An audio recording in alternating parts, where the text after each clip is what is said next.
नमस्कार मित्रांनो, मी आज आलो आहे पळसदरी येथे. ॲक्च्युली रायगड जिल्ह्यातील कर्जत तालुक्यामध्ये हे पळसदरी हे गाव आहे. इथे स्वामी समर्थांच्या दर्शनासाठी मी आलेला आहे. इथला जो मठ आहे, इथे खूप भक्तांची गर्दी असते. स्वामी भक्तांचा खूप मोठा ओढा इथे असतो. कारण ही अशी एक जागा आहे की इथे स्वामी समर्थांनी 22 दिवस वास्तव्य केलेलं आहे. तर चला तर आपण पाहू, स्वामी समर्थांच्या दर्शनाला जाऊ. पळसदरी येथे तुम्हाला मुंबईतून यायचं असेल तर CSTवरून तुम्हाला डायरेक्ट ट्रेन आहे खोपोली ट्रेनने तुम्ही पळसदरीला पोहोचू शकता. दुसरा रूट असा आहे, CSTवरून कर्जत ट्रेन पकडून कर्जतने रिक्षानेही तुम्ही इथे येऊ शकता. त्याशिवाय नवी मुंबई आणि मुंबईतून खूप साऱ्या बसेस इथे अवेलेबल आहेत.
तो स्वामी समर्थांचा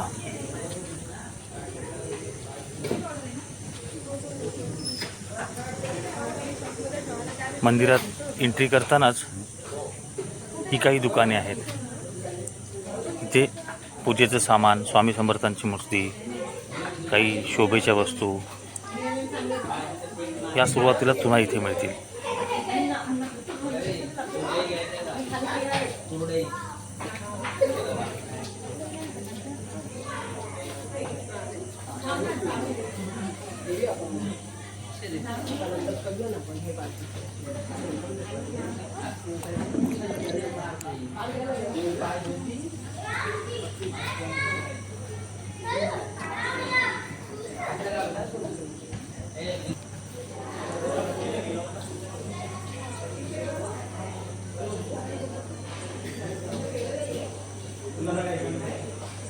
हा एक फलक लावलेला आहे, इथे इथले उत्सवची माहिती आहे.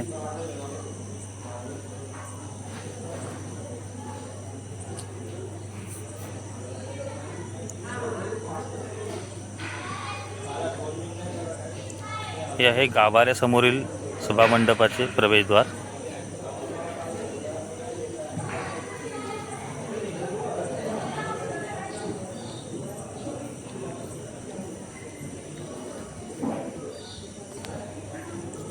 ही आहे स्वामींची उत्सव मूर्ती. इथे 11 प्रदक्षिणा घातल्यानंतरच पुढे दर्शनासाठी जावं लागतं.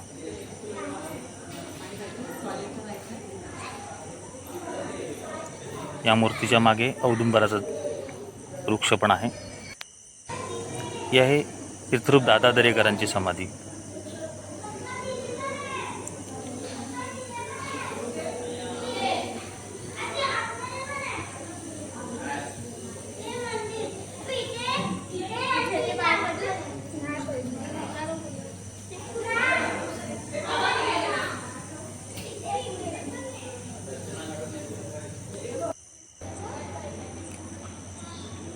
हा जो समोर दिसतो हा गाभारा आहे, मुख्य गाभारा. त्याच्यासमोर हा गुरुकक्ष.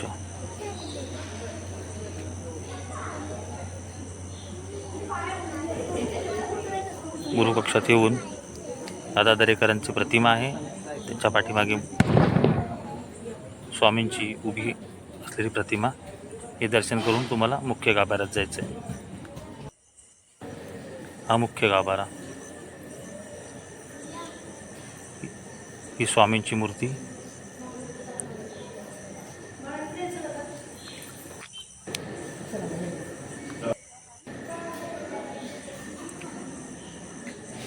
मुख्य गाभाऱ्यातील मूर्तीचं दर्शन झाल्यानंतर त्याच्या बाजूलाच ही विठ्ठलाच्या रूपात हे आहे शेजघर. इथे स्वामींच्या पादुका ठेवलेल्या आहेत, प्रतिमा आहे आणि मूर्ती आहे.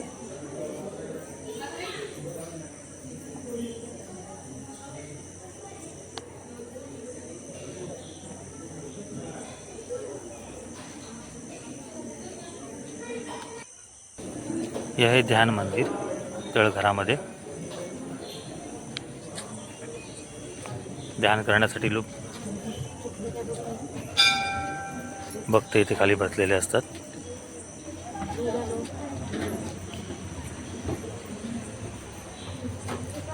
ही स्वामींची ध्यान मूर्ती.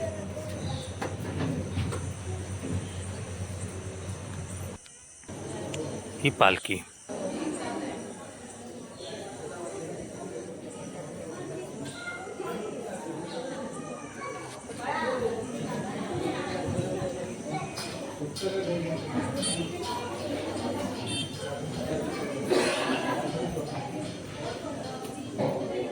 हा फलक आहे.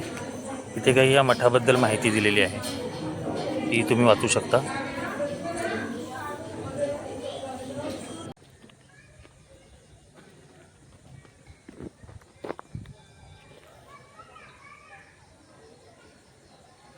तर अशा प्रकारे आपलं दर्शन होऊन आपण आजूबाजूचा परिसर पाहतोय आणि हा बराचसा परिसर पाहून झालेला आहे आपला.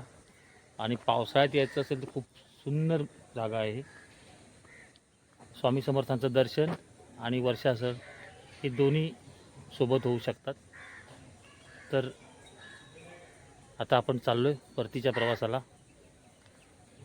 आपल्या चॅनलला नवीन असाल तर सबस्क्राईब करा, लाईक करा आणि आता भेटू पुढच्या व्हिडिओत.